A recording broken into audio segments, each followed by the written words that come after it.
Far below the waves, where the last blue light dies, a whale is listening. A line of sharp clicks cuts through the black water. Each click searches the dark, bounces off rock, fish, and soft-moving flesh, then returns with an answer. Something huge is below. The whale turns downward, and in the canyon beneath it, a wall of arms slowly opens. If the Kraken were real, this is where its legend would begin. Not beside a wooden ship, not in a storm made of myth, but in the deep ocean, where pressure can crush air spaces. Food is rare, and every living thing is hunting, hiding, or becoming food. A real Kraken would not be magic. It would be an animal. Magic can break rules. An animal cannot. It must breathe, eat, save energy, and avoid danger, even when it is the danger. A real Kraken might have arms longer than a school bus, eyes wider than dinner plates, and a body as heavy as a pickup truck. But none of that would make life easy. Every pound of muscle needs food. Every sudden attack burns fuel. Every scar can change the next hunt.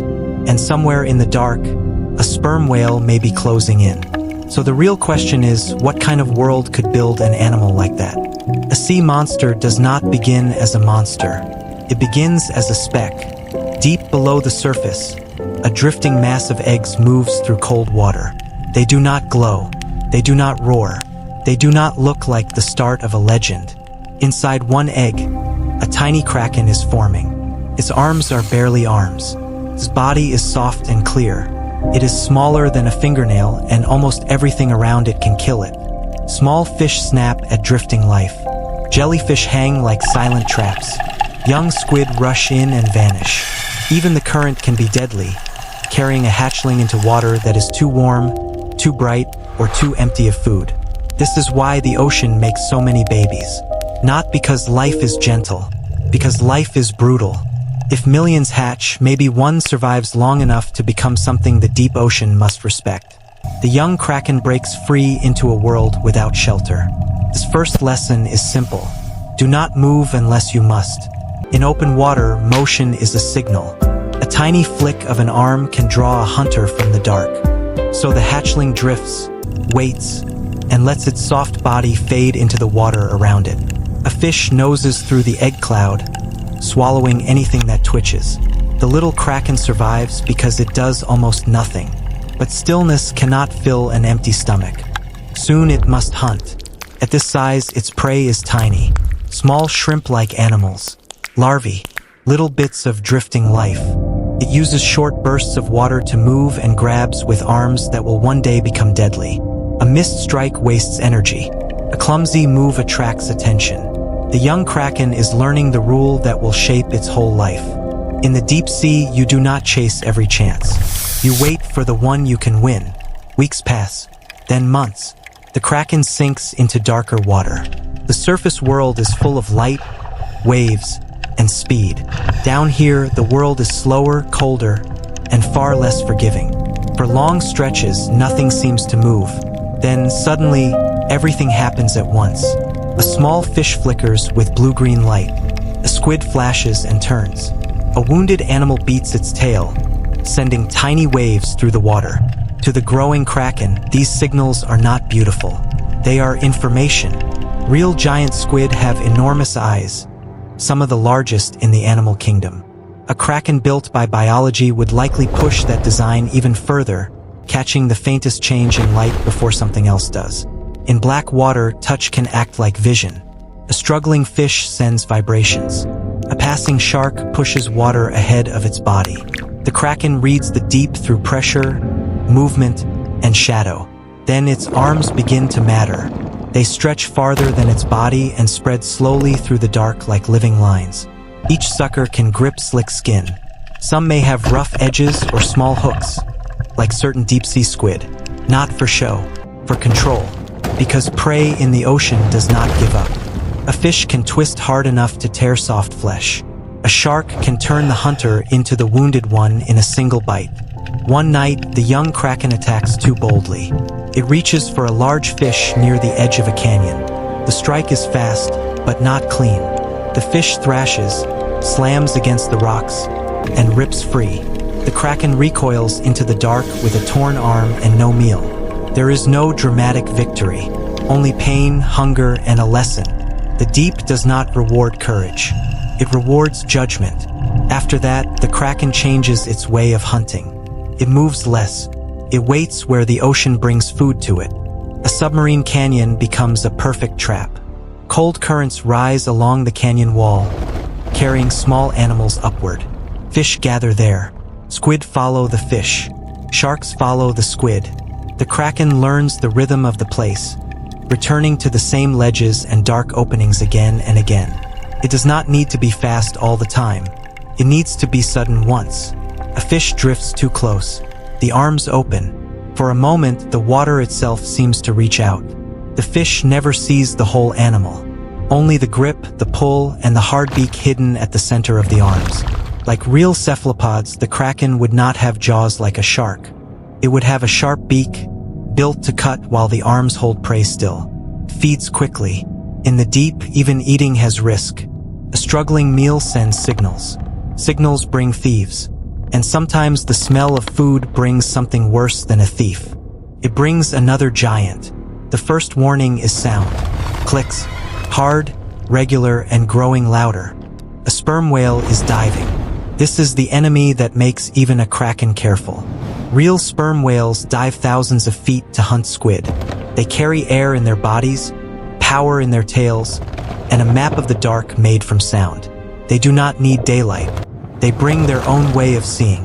The Kraken pulls back into the canyon wall. The skin darkens. His arms draw close. It tries to become part of the shadow. But sound is harder to fool than eyes. The whale's clicks spread across the rock. They find fish. They find empty water. Then they find a large, soft body trying not to move. The whale turns. Now the hunter is being hunted. A full-grown Kraken would not be helpless. Its arms could wrap around a whale's head. The suckers could leave round scars. His beak could bite. Real sperm whales often carry marks from battles with large squid. But the whale has mass, endurance, and experience. The Kraken launches a cloud of dark ink, but in deep water ink may only by seconds. It jets sideways, arms trailing behind it. The whale surges forward. One arm is caught. The Kraken twists hard, tearing free at a cost. It escapes into a crack in the canyon wall, wounded but alive. That night, it does not hunt. It waits. A wounded giant is still a giant, but it is also a target. Cold water can slow healing. Hunger and weakness can turn a small injury into a final mistake. This is the truth hidden behind every monster story. Power does not remove danger. It attracts danger. Years pass, and the Kraken reaches its prime. Now it is one of the largest hunters in its world. Its arms can spread wider than a city bus is long. Its eye can catch the faint glow of a fish far away. Its body can rise from below with almost no warning. But it still cannot waste energy. A real Kraken would likely live by patience, not constant rage. It would drift near canyons, seamounts, and deep slopes where food gathers. It might follow the scent of a whale fall, when the body of a dead whale sinks from the surface and becomes a feast for the deep. A whale fall is like a city appearing overnight. Sharks arrive first. Hagfish twist through the flesh. Crabs gather. For a Kraken, this is both opportunity and danger. There is food everywhere, and every predator for miles may know it. The Kraken approaches from below. It does not rush in. It waits for one shark to pull away, heavy with food and slow to turn. Then the arms rise. For a few seconds, the deep becomes a storm of muscle and silt. Then the water settles. The Kraken carries its meal back into darkness. But the scent of struggle spreads. A younger Kraken appears at the edge of the canyon, drawn by the same food. For a long moment, the two giants face each other in the black water. Neither wants a serious wound. A torn arm could mean starvation. A damaged eye could mean death. The older Kraken spreads wider, flashes pale, then darkens again. The younger animal holds its ground, then fades back into the canyon gloom. The feeding ground is safe for now, but the warning is clear. Power does not last forever. Soon another force begins to shape its life. Reproduction. For many cephalopods, mating is not a small event. Can be the final chapter. Some grow fast, mate once, and die soon after. A giant kraken might live longer, but the cost would still be high. A female may move toward deep currents that can carry her eggs into the right zone of cold, oxygen, and food. There would be no safe nursery, only better odds. She releases a huge mass of eggs into slow-moving water, far from bright surface hunters and far from the busiest feeding grounds. The eggs drift together like a pale cloud in the Black Sea. For a moment, the monster becomes a beginning. But nature does not protect a beginning just because it matters. Small fish arrive. Jellyfish drift through. Squid pick at the edges. Most of the eggs are taken before they ever hatch. Still, the number matters. Among thousands of losses, a few survive. One tiny kraken breaks free, no bigger than a fingernail, with no memory of the giant that made it possible. The circle starts again. For the old kraken, the deep begins to change. Or maybe the animal has. Its arms no longer close as fast. One eye is scarred from an old fight. His body still looks massive, but it takes more food to move it and more time to recover when food is scarce. Age is dangerous everywhere. In the deep ocean, it is a slow kind of hunting. Hunger hunts the old. Cold hunts the wounded. Younger rivals hunt the weak spots. Sperm whales still listen from above. One day, the old kraken returns to the canyon and finds it occupied. The younger rival is back, larger now, stronger now, no longer willing to retreat. The old kraken spreads its arms. The younger one does not turn away. In the deep, a life can change with one failed grip, one slow reaction, one choice to leave instead of fight. The old kraken withdraws from the canyon. It has lost the place that fed it for years. Now it must search wider. Days pass with little food. A fish escapes that it would once have caught. A shark tears away from its hold. The body that once seemed impossible begins to spend more energy than it can replace. At last, it sinks lower than usual. Not as a villain defeated, not as a monster slain, as an animal reaching the end of what its body can do. The dark accepts it. His great arms drift. His body settles into the cold. Soon the deep begins its quiet work. Small sharks come first. Crabs gather. Hagfish and worms find soft places. Bacteria break down what is left. The creature that fed on the deep now feeds the deep. This is not a fall from greatness. It is how the ocean keeps going. Maybe this is why the Kraken legend survived for so long. People saw only the surface. They saw fog, waves, and black water under their ships. They found huge tentacles in the stomachs of whales.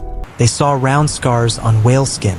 They pulled strange bodies from the sea and tried to name what they did not understand. Before science gave us giant squid, colossal squid, deep canyons, and whale falls, fear filled the empty space. Even now, the deep ocean is still one of Earth's least explored places. That does not mean a ship-crushing monster is waiting below every wave. But it does mean the ocean still has room for animals that seem impossible until we find them. If the Kraken were real, it would not rule the sea like a king. It would survive like an animal. It would hatch small, hide in darkness, learn patience, fear whales, fight for feeding grounds, spend its strength on the next generation, and return to the cold world that made it. That is more believable than magic.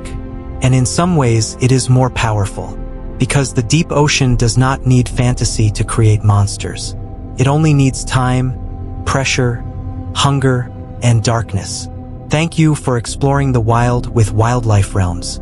Subscribe for more journeys into nature's most mysterious lives.